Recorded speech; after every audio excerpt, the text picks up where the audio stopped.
అందరికీ నమస్కారం.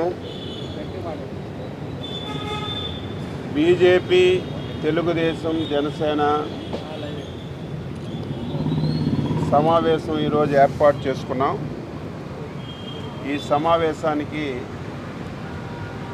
బీజేపీ జాతీయ ప్రధాన కార్యదర్శి శ్రీ అరుణ్ సింగ్ గారు, అదేవిధంగా సిద్ధార్థ్ గారు, యూపీ ఆరోగ్య శాఖ మంత్రి గారు, బీజేపీ రాష్ట్ర అధ్యక్షురాలు శ్రీమతి Purandeswari madam garu, Janasena political advisory committee chairman Shri Nadendla Manohar garu కలిసి దాదాపుగా 2 గంటలు సమావేశమయ్యాం. ఈ సమావేశంలో ప్రధాన అంశం రేపు జరిగినటువంటి సార్వత్రిక ఎన్నికల్లో దేశంలో 400 పైబడి పార్లమెంటు స్థానాలు టార్గెట్గా పెట్టుకొని ముందుకెళ్ళడం, ఆంధ్రప్రదేశ్లో 160+ స్థానాలని విజయం సాధించి అటు కేంద్రంలో ఎన్డీఏ ప్రభుత్వం, ఇటు రాష్ట్రంలో ఎన్డీఏ ప్రభుత్వం ఏర్పాటు చేసి డబుల్ ఇంజిన్ సర్కార్తో ఈ 5 సంవత్సరాలు ఆంధ్రప్రదేశ్ని విచ్ఛిన్నం చేశారు. మళ్ళీ ఆంధ్రప్రదేశ్ పునర్నిర్మించాలని ఏకైక ధ్యేయంతోనే ఈరోజు ఈ 3 పార్టీలు కలిసి పనిచేయాలని చెప్పి నిర్ణయం చేశాం. ఇప్పటికే అన్ని స్థానాల్లో, ఏదో తక్కువ తప్ప అన్ని స్థానాల్లో అటు పార్లమెంట్ అభ్యర్థులు కానీ ఇటు శాసనసభ అభ్యర్థులు కానీ ఎంపిక చేసుకున్నాం. ఇప్పుడు 3 పార్టీలు కలిసి ప్రజాక్షేత్రంలోకి వెళ్ళి ఈ ప్రభుత్వం చేసినటువంటి అవినీతిని కానీ, అక్రమాలు కానీ, ఈ రాష్ట్ర విచ్ఛిన్న చేసిన విధానాన్ని ప్రతి ఒక్కరికి చెప్పాలనే ఉద్దేశంతోనే 3 పార్టీలు సమన్వయం చేసుకోవాలని ఈరోజు సమావేశంలో నిర్ణయించాం.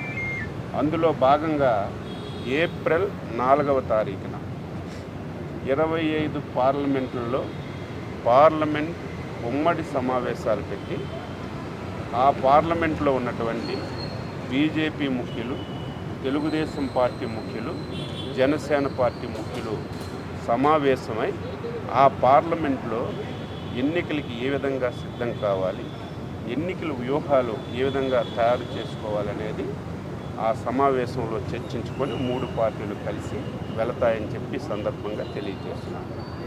అదేవిధంగా ఏప్రిల్ 8వ తారీఖున 175 అసెంబ్లీ నియోజకవర్గాల్లో 3 పార్టీలు ముఖ్య నాయకులు కూర్చొని ఆ అసెంబ్లీలో ఎన్నికల వ్యూహాన్ని తయారు చేసుకోవడానికి సమావేశాలు ఉమ్మడిగా పెట్టాలని చెప్పి నిర్ణయించాం. ఇందులో అనేక విషయాలు చర్చకొచ్చాయి.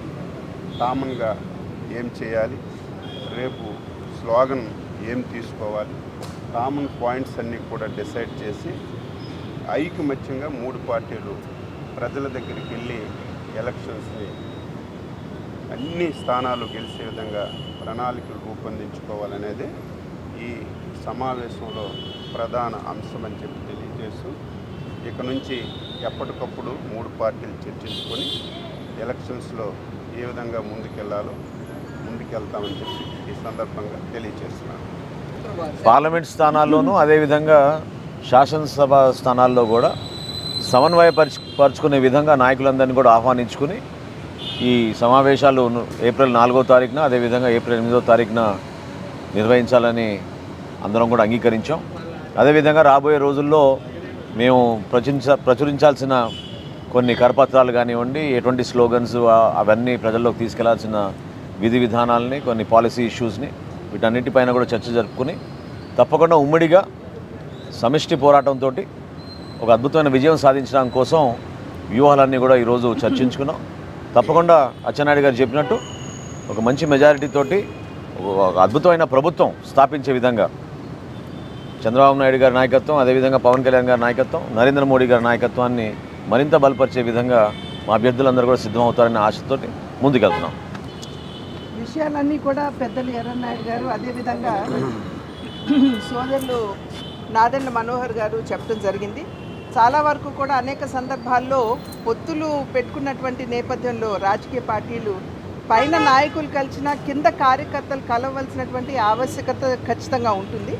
దాన్ని దృష్టిలో పెట్టుకుని కేవలం పైన సమన్వయం చేసుకోవటం మాత్రమే కాకుండా కింద కార్యకర్తలతో సైతం ఏ విధంగా ఈ మూడు పార్టీల కార్యకర్తలు మమేకమవ్వాలి అనేటువంటి అంశాన్ని ప్రధానంగా ఇక్కడ చర్చించడం జరిగింది.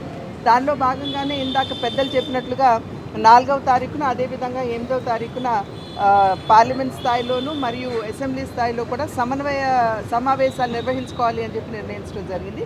దీనికి తోడు మేము ప్రజల్లోకి వెళ్తున్నటువంటి సందర్భంలో ఒక కూటమిగా వెళ్తూ ఏదైతే నిరంకుశ పాలన అవినీతి భరితమైనటువంటి పాలన వాళ్ళ రాష్ట్రంలో చూస్తున్నామో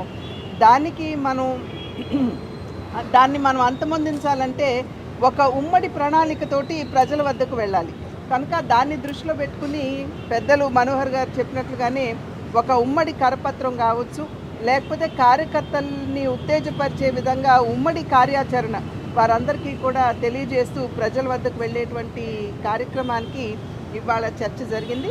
త్వరలో ఏదైతే ఇందాక అన్నామో 4వ తారీఖున 8వ తారీఖున కింద స్థాయిలో కార్యకర్తలతో సైతం ఈ యొక్క సమన్వయ సమావేశాన్ని నిర్వహించుకున్న తర్వాత ఉమ్మడిగా ప్రజల వద్దకు వెళ్ళి ఒక మంచి పరిపాలనని ఆంధ్ర రాష్ట్రానికి అందిస్తూ ఏదైతే అభివృద్ధికి నోచుకోలేదో ఈ 5 సంవత్సరాలు అభివృద్ధికి తిలోదకాలు ఇవ్వటం జరిగింది. అదేవిధంగా అవినీతి ఏ విధంగా పేటరేగిపోయిందో రాష్ట్రం మనందరికీ తెలియనటువంటి విషయం కాదు.